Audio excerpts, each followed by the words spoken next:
Dette e-postlab sin podcast for gründere som bruker e-postmarkedsføring. Hei, Kremensberg her. I dag har jeg hatt den ære å prate med Neal Samudre fra essentialhustle.com. Han en ekspert på det som heter Copywriting, altså tekstforfatting. Og han forteller oss at man trenger ikke nødvendigvis å være så god på å skrive, men det handler litt mer om å finne din egen stemme. Og noen ganger så handler det rett og slett om å kanskje ikke overtenke det man skal skrive. Så det bare å sette seg ned, som sagt, og kose seg, for det her masse verdi å hente. Thank you, Neal, for joining us on the show today. It's really awesome to have you here. Yeah, glad to be here. And is it your birthday today? It is not my birthday. No, it said that on Skype. It says it's your birthday. Oh, really? Yeah. Oh, I think it's my half birthday, maybe? No, it's not. It's not even close to my birthday. Oh, there but you go. Thanks for the early birthday wish. No problem. Pleasure's all mine. All right. But for those who don't know who you are, can you tell us something about yourself and what you do? Yeah, so first off, my name is Neal Samudre. I am a copywriter and marketing consultant at essentialhustle.com. And basically what I do is that I specialize in sales funnels. So I partner with a lot of coaches, consultants, and small businesses, strategize these automated sales funnels with them, and then I write it all out. Cool. So that's like what I do in a nutshell. But other than that, I live in Nashville, Tennessee, with all the other cool entrepreneurs and creatives. Yeah. It's just me and my wife right now. And we're loving life. Awesome. That's yeah, great. Man. Doing what you love. Exactly. That's great. But you probably didn't start out with this copywriting and sales funnels and stuff like that. So what did you start out with in the early days? Oh man, the early days. I just told the story to someone yesterday too. Believe it or not, like a couple years ago, I was full on in the ministry. I was training up to become a pastor. So I went to school to become a pastor, and I worked at these churches. But, I kept burning out when I was working in the ministry. Okay. And I didn't realize why, but I had been writing my entire life and really fell in love with marketing. So about 3 years ago, I made this bold decision a month before I married my wife. And I said, hey, I think that I need to drop out of school and become an entrepreneur. And she was stunned, but she allowed me to do it, thankfully. Yeah. And so I dropped out of school, became an entrepreneur. It took me like 6 months to really discover what my love and passion was. And that's when I stumbled into copywriting. Yeah. So my entrepreneurial journey took a couple of turns. At one point, I wrote this blog about nothing. It was like just a blog post about nothing. But in that 1 week, 5 million people read it. Wow. And And then it went super viral from there. It got published everywhere. I thought that would make me, but it didn't. Okay. I was still broke. Yeah. But it proved that I had a really knack for writing and writing effectively. Exactly. So I started diving into copywriting, and I was doing that for people. I became a business coach, and I was helping people start their businesses online. I was setting up websites. And now I just fully owned the marketing consultant and copywriter title. And that's all I do now. I've been doing that full on for about a year now. I've been doing that work for years, but not honed in on sales funnels. So I've been doing that for a year now, and I just love it, man. Yeah. The journey sounds so familiar, with a lot of people that I talk with. They start out somewhere and they kind of figure out along the way where they end up, if you understand what I'm saying. Exactly. It was quite a journey. Yeah. But I mean, that article that you wrote that you got 5 million views on, I mean, that must have changed a lot of things for you. Even though you didn't make any money, but still, it kind of put things in kind of a perspective. It showed that it revealed to me that, like, I had a real talent, you know, and people who read that article, they were emailing me from all over the world and saying, like, my article, like, helped them take this next step, and the points were well communicated and all that stuff, and it was exactly what they needed to hear. And that's what proved to me and gave me the permission to really pursue entrepreneurship, because it proved to me that, hey, I do have a talent that I could share with others. Yeah. So that was really crucial in that time. It's a great story. It really is. Yeah. So now that you had a little bit of success and stuff like that, but I assume that you also have failed at some point. Is there something in particular that stands out, and what did you learn from it? Yeah, I failed so many times.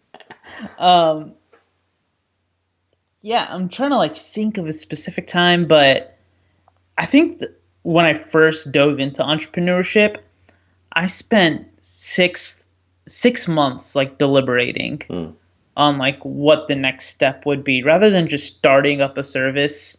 I spent 6 months, and those were the first 6 months of marriage. Oh yeah. Too. So it was really tough. Yeah. Because I didn't know where my talent was or anything really. I didn't know what I wanted to do. And I think that to me was a failure because I wasn't putting myself out there. Yeah. I feel like once I put myself out there, like after 6 months, I created this blog and that became really popular. And I later sold that blog. But once I put myself out there, that's when I started to see success. But I felt like I was holding myself back in a lot of ways with my mindset. And I just wasn't putting myself out there and doing the work. Instead, I was just analysis paralysis, you know? Yeah, exactly. Yeah.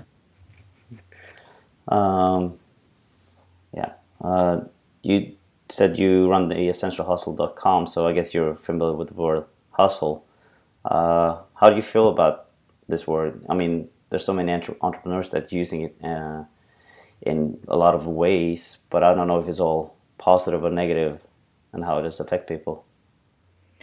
Yeah, definitely. I feel very strongly about this word. Yeah. You know, there are so many entrepreneurs out there who start a business to enjoy the freedoms of entrepreneurship, but then that's exactly what they're not doing. They're doing the exact opposite of that. They start this business and they're working 24/7, nonstop. They ignore their family, their friendships fall apart, etc., etc.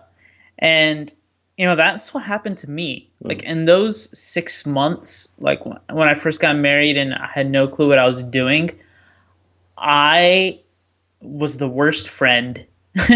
I just did not do so well because I was so busy trying to figure out like what to do next. I let a lot of people down, and what I discovered was that the hustle was actually killing me. Okay. You know, and I hadn't even started a business yet. Yeah. But I was still hustling so hard. And that's what made me come to this realization that like hustle is good, doing hard work is good, but you gotta hustle on the things that matter first. You know, the things that are essential. Yeah, and exactly. those are things like your family, your friends. You gotta put in the effort there, and then build your business around that. Yeah, find that balance, basically. Exactly. So a lot of what I teach people how to do is how to build these automated sales funnels that make money for them and make business for them, get them new clients on autopilot. Exactly. Because so that they don't have to hustle as hard as they are in their business. you know? Mm-hmm. So I believe the hustle is good when you're just starting out, but at some point you need to evolve past that so that you can actually hustle on the things that actually matter, you know, like your family, your friends. Yeah. Yeah, it's so true, so true. All right, let's dive into some email marketing since that's the name of the show. You've been in business for a few years, like you said, and can you take us back to when you started with working with email marketing? Oh yeah. Oh man. I was the worst at email marketing. One question quickly. Did you Yeah. start out with MailChimp? Yes, I did. Yes, I knew it. You can pretty much guess that for everyone. Yeah, I think so. But yeah, you know, I started several years ago on MailChimp and with a tiny email list, and I was just doing an email here and there. It was the worst. And then I started with the blog, and I had the RSS feed in MailChimp. So whenever I published something new, it would go out and publish on MailChimp. Yeah. And those, like, I got to a point where I was blogging every day. So people were getting like emails from me every day that were not personalized. Yeah. Like, I'm not against daily emails, but I'm against non-personalized emails. So people were getting those every day.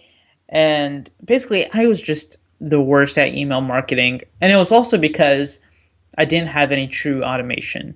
Yeah. Like MailChimp, you know how MailChimp defines automation is just the autoresponders.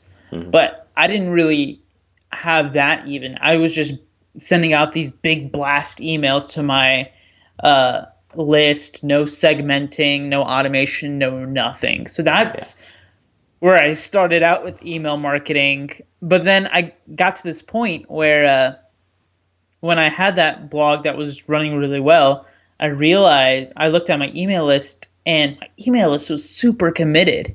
Like, even though I was just sending out these big broadcast emails, my list was super committed, and that's where most of my traffic was coming from. It was coming from my list. So you had a great click-through rate and opening rates, basically? Yeah. Yeah? Awesome. Yeah. Great click-through rates, great open rates, a really engaged tribe. And it was all from my email list. And that's when I started taking email marketing seriously, because I was also one of those people who, like, before all that, I was like, social media marketing is everything. I need a great social media presence. I need the most likes. I need the most Twitter followers. You know, I was exactly like that. And so I feel like a lot of entrepreneurs, when they have that mindset, they overlook their email list. But there was that shift where I realized my email list was where the money was at, not my social media likes, none of that. My email list was engaging with me. So then that marked the transition to where I poured a lot into email marketing and automation, actually segmenting my list and doing all that. So I went from I used MailChimp for years, and then I just outgrew it because they had like no real automation like I wanted to. So then I switched to ConvertKit, and been using ConvertKit. I even worked at ConvertKit, which was great. I love the people at ConvertKit. They're a great team. And Ethan is great. Yeah, and then now I'm using Drip. I'm using Drip and ConvertKit right now. Are you trying to make the full switch, or are you just going to use them separately in different kind of ways?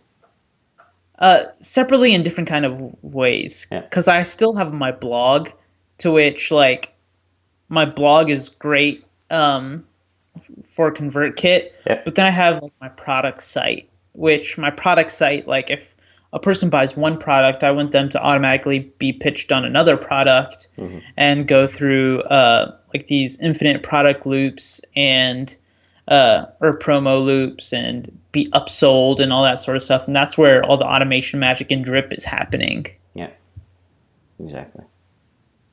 Yeah. Yeah, well, cool. So how many people do you have on your list today? Only 1,200. Hey, for a lot of people, that's many. And I guess they are also very qualified, I would assume. They are. It's not the biggest list I've built, but it is the most qualified list I built. Yeah. Like my email opens and my click-through rates are awesome. Exactly. That's Yeah. more important than the number on your list, basically. Exactly. But I am taking measures here in the next few weeks to really scale those numbers. I had to spend a lot of time building out my funnels and building out products, but now I'm nearing the completion of both those funnels and those products. So once those are set, man, I'm gonna blast that out of the water. Cool. Awesome. Would you say, though, is it harder to, get your first, let's say, 500 subscribers than to get the next 1,000 subscribers? Is it work? Do you have to work harder to get them? You said 5,000? No, 500 to 1,000. The first 500 and then the next 500.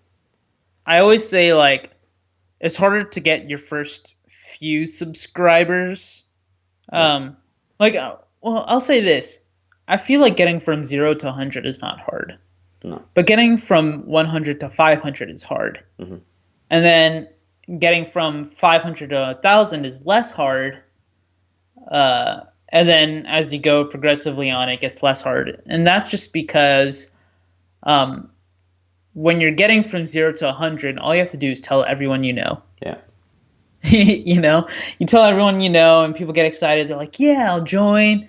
And then they join. Before you know it, you have 100 people. Yeah. Like, I got 100 people on my list within like 5 days. But then getting past that was where I struggled. Mm-hmm. So what did you do to get past that? I blogged consistently. I posted my articles everywhere. I did a lot of stuff in Facebook groups. Yeah. I asked people to share things. I launched my lead magnet and put my lead magnet everywhere.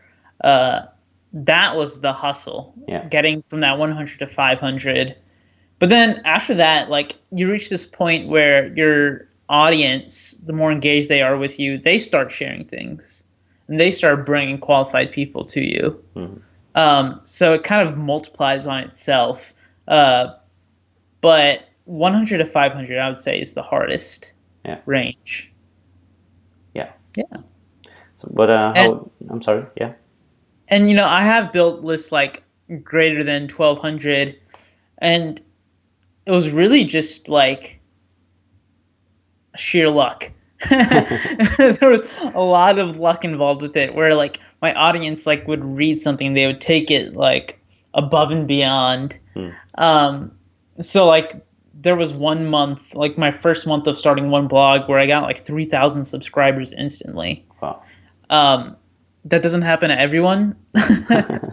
It takes a really engaged tribe and an interesting idea. Yeah. But like it's possible, and I think that in the beginning you really have to hustle. Yeah, that's what I gotta say. Yeah. So how would you say, how important is email marketing for your business today? Super important. Yeah. There are so many people who like, they ask me like, hey, what do I need to do if I want to start a business? I'm like, do you have an email list? And they're like, no. And I was like, start an email list. It's like the number one thing to do if you're getting an online business. Have an email list and learn how to do email marketing. Yeah, at least start collecting those emails, if nothing else. Exactly. Yeah, that's great. Okay, let's dive into some of the copywriting that you're working on. Let's get some tips from you. I know people have this idea that they're not very good at writing. So can anyone become good at writing? I know I wasn't at first, but what's your opinion on that? Definitely. I definitely believe anyone can become good at writing. Otherwise I wouldn't be teaching copywriting. Like, there is something to be said about talent. There are people who can really think in the mind of their readers, or they can really like perceive their reader's mind and write from that perspective. But you can learn good writing. Yeah. Simple as that. Yep. Did it take you a long time before you kind of found your own voice in your email market? Yes. And it took such a long time that I can't even really remember back to where when I used to be a sucky writer. Yeah. But yeah, it did take time, but the more consistently you write, the more you find your own voice, and the less of an emphasis you put on your writing. Because I know that there are a lot of people when they're writing, they have to have like 5 people review it, and they have to spend like a day writing one email to their list. But the more stuff you put out there, the more you become used to hearing from yourself, the more you find your voice. So I just say, like, keep writing, just keep publishing. You don't have to have 5 people review every email you send your list. Just put it out there. Yeah, just sit down, write it out, and just send it out and see what happens. You learn from the go. Yeah. On the go. Yeah. Mm-hmm. Yeah, it sounds very true. That's kind of like where I started as well. I wasn't very good at writing before I started writing at all, but I was just writing what I was thinking, and it worked basically. So I totally agree with you there. Yeah, man. Do you use any writing techniques when you write your emails, or just whatever comes to mind and just pops it out? Definitely. Like, I have a bunch of scripts for writing emails, and that's a lot of what I teach is different scripts at different to utilize at different points in your sales funnels, your email marketing funnels. But sometimes, writing techniques, like when I'm writing a sequence, like if I'm writing a webinar sequence, for example, where they get like invite emails, show up emails, replay emails, I use a lot of writing techniques in there. There's a lot of psychology that you have to use there to get people to sign up for the webinar and then to show up for the webinar. Like, there's a lot you have to mix in there. That's where I use a lot of writing techniques. Okay. But when I'm sending broadcast emails to my list, it's just sending out an email. Okay. There isn't much strategy. Writing. Well, I mean, yeah, no strategy to the writing. Not so much. Yeah. But you find it more important to use in the funnels. Usually people will read those emails and be like, oh, this email was so well written. And it's just kind of like, that's the comments you get. Yeah. And you just hashed it out, basically. Just hash it out. That's good. Yeah, I don't take more than 15 minutes to write an email to my list. Like 10, 15 minutes is all you need. Yeah. But for the funnels, I assume you use a little bit more time. Oh, yeah. The funnels are the important. Yeah. What kind of techniques do you use when you're writing your funnels? Yeah. So it's depending on the funnels. On my website, essentialhustle.com, I have a free email course called Write Your First Funnel. And in that first funnel, that's just basically like an onboarding sequence, like the series of emails that a person gets once they join your email list. And the techniques in there are you just have to touch on little things here and there, such as like in the welcome email, you have to tell them to like whitelist your email address. And then second email, like you have to give background to who you are. And you're right, you have to introduce your idea. Another technique, like you have to end your emails on open loops, which are kind of like cliffhangers. Yeah. So that people expect your next email, and you have to tell people what email to look for in the inbox so that they can get excited about it. And also like be really conscious about what you put in the PS section of your emails. It should usually be like a short recap of everything you said before. Things like that.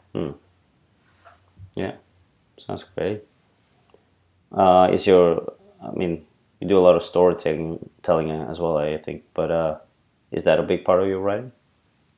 Definitely. And storytelling is a big part of writing funnels as well. Yeah. So like the reason a lot of my funnels do really well is because I string each of them together like a story. So there's a rising action, there's a climax, there's a falling action and like a resolution. Okay. And so that onboarding sequence that I was just talking about, there's 5 emails there, but if you look at those 5 email structures, they follow that storytelling structure where like the first email like sets up what people learn about. It kind of sets up the tone of your email list. The second email introduces the problem and really digs into the problem. The third email is that climax, that life-changing idea. Fourth email is what your life looks like after you discovered that idea. And then the 5th email is what's next. Like, now that this idea has been discovered and has been released, like, what's the future look like? And that just follows a simple storytelling curve or journey. Yeah, exactly. Do you use a lot of stories from your own life and experience? Oh, yeah, definitely. A lot from my own life. And the reason I do it from my own life is because, like, people join your email list to hear from you. Yeah. So I like to be really personal and acknowledge that by telling stories from my own life. And, you know, sometimes I'll tell stories from other people's, like, for instance, if I had a client or customer who has said something nice, like, I'll say something from them, but I mainly like tell stories from my own life because that's what will draw my subscribers to like me more, you know, and feel like they have a connection with me. It's once I reveal more of myself. So yeah, I tell stories from my own life. Yeah. Do you use, I'm sorry. And, you know, I will say this for those of you guys listening. If you have a hard time, like, thinking of stories from your own life, I really recommend you have, like, a storytelling vault, like a journal where you make bullet points of stories from your past life and just keep them all collected in a journal somewhere so that whenever you need to pull out a story for your marketing, you can refer to this journal and be like, oh yeah, there's this story from my life that I could spin to reveal this point, you know? So, yeah. Clever idea.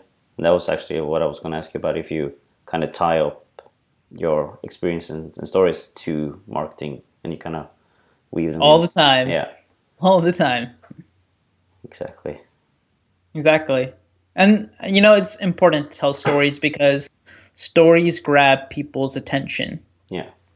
You know, so if there's ever a time where you can tell a story, do it. Exactly. So when you're starting out to write something, what's your process from start to finish when you're writing an email for your list? If you don't mind sharing. When I'm sending a broadcast email to my list, like, starting that week, like at the beginning of that week, usually on Sunday, I would decide what day I'm going to send a broadcast email to my list. Right now I only send 1 email to my list a week, just because I'm busy building stuff for my business. So I only send 1 email a week, but at the beginning of the week I decide which day I'm going to write and send that email. And then one morning, on the morning of that day, I sit down and I write it.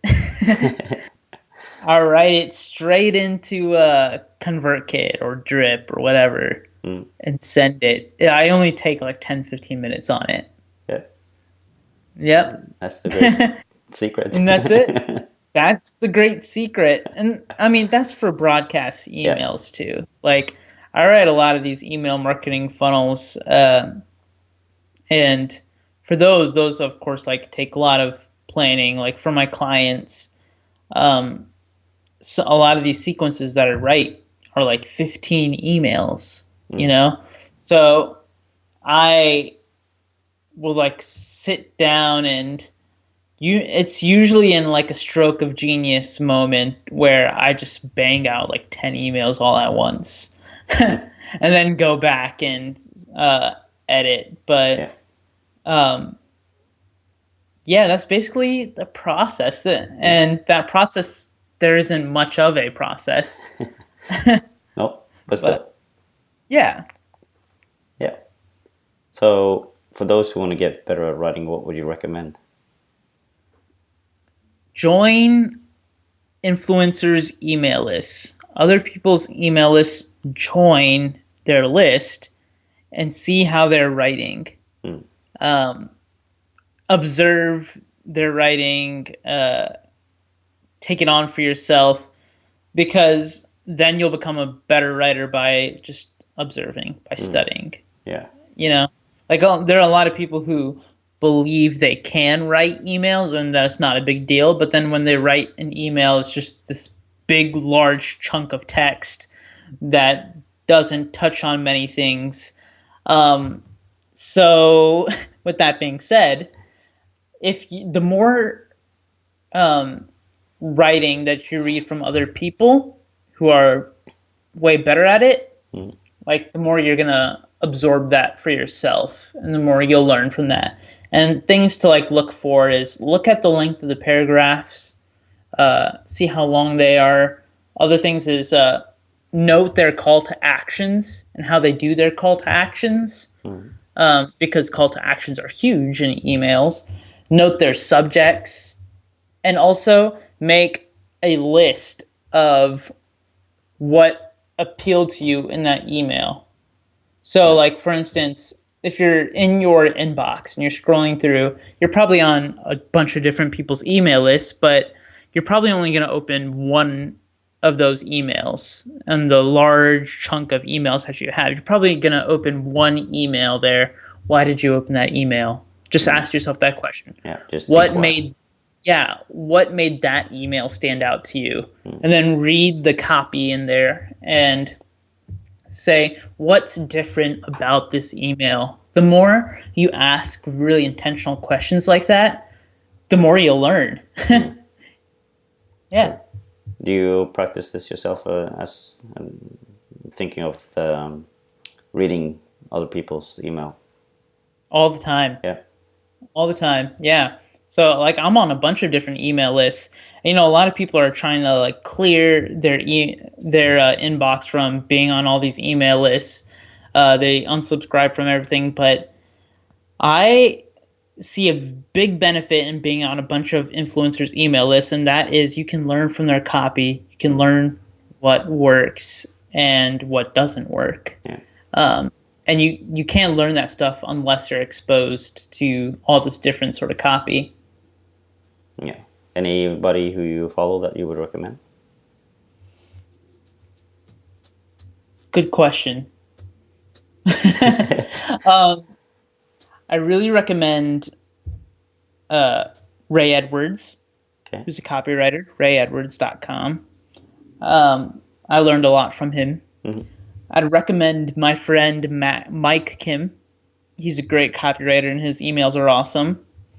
I recommend my friend John Meese, John Meese is a blogger, but his emails, I always open those emails. They're great.